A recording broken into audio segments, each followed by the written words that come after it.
Joshua Holt with the Holt Real Estate Team and Keller Williams Realty. You know, can you believe it that Halloween is just a few days away?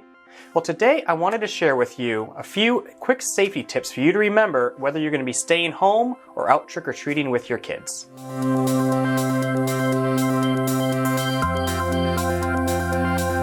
So if you're a homeowner and you're expecting trick-or-treaters to come to your house, here are a few things that you want to keep in mind.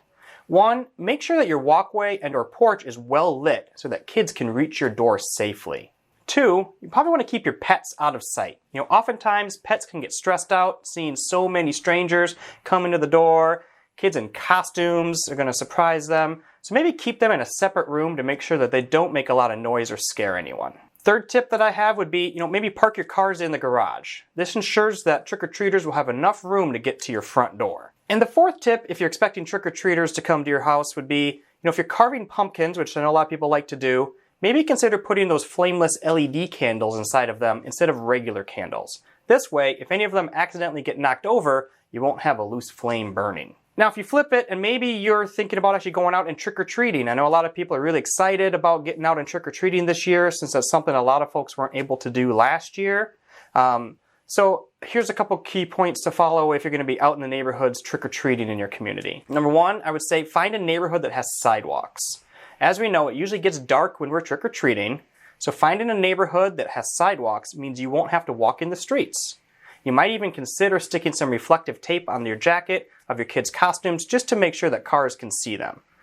Brings me to that next tip, which is use crosswalks. Don't just dart across the road to get to the next home. Kind of work your way down one side of the street and maybe cross and then come out the other one instead of zigzagging and darting out because the car may not be able to see you, especially if your kids are wearing a really dark costume. Definitely carry a flashlight with you. Some driveways may be extremely long and not feature enough light to get to the front door.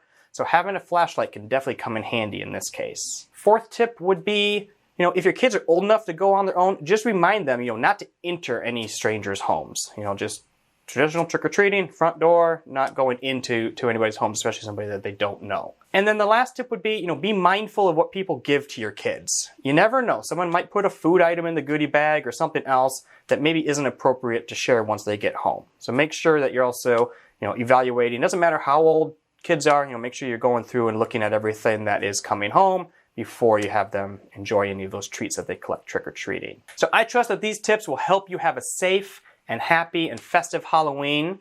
And if you're feeling like your home search is like hunting for a unicorn, give our team a call and we will be able to help you find that dream home you're searching for at a price you're proud of. Once again, Joshua Holt with the Holt Real Estate Team, Keller Williams Realty. I thank you for taking the time to watch our video. Hope you have a great Halloween and be well.